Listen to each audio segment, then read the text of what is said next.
তাড়াতাড়ি খাবারটা নিয়ে বাবার কাছে যাই, না হলে খাবার আবার শয়তানে ছিনিয়ে নেবে। এই হা হা হা হা।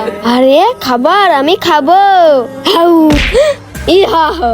দে খাবার। ভাই আমার বাবা অনেক ক্ষুধার্ত, এই খাবারগুলো আমাকে দিয়ে দাও। তো আমি কি করবো, আমারও তো অনেক ক্ষুধা লেগেছে। ভাই ওইখানে তো 2টা রুটি আছে, তুমি একটা খাও আর আমাকে একটা দিয়ে দাও। এই সর এখান থেকে, আমি দুইটাই খাবো। হা হা হা, সব খেয়ে নেবো। ইয়া আরে সবই তো ফুরিয়ে গেল, তাও পেট ভরলো না, অনেক খেতে হবে। যাই টিফিনে আজকে এটা খাবো। আরে খাবার, আরে আমার খাবার। এই শয়তান আমার খাবার দে, আমি টিফিনে কি খাবো? সাবধানে যাই, শয়তান যেন আমাকে না দেখে ফেলে। এই ইমরান, খাবার চুপি চুপি নিয়ে কোথায় যাচ্ছ? তাহলে শোনেন, ও আমার কাছ থেকে প্রতিদিন খাবার কেড়ে নিয়ে খেয়ে নেয়। ও মানুষ রূপে শয়তান, ও সব খাবার খেয়ে নেয়। আজকে ওকে আসতে দাও, আমি দেখছি। হে হে হে, খাবার খেতে চলে এসেছি। এই তুমি ওর খাবার কেড়ে নিলে কেন?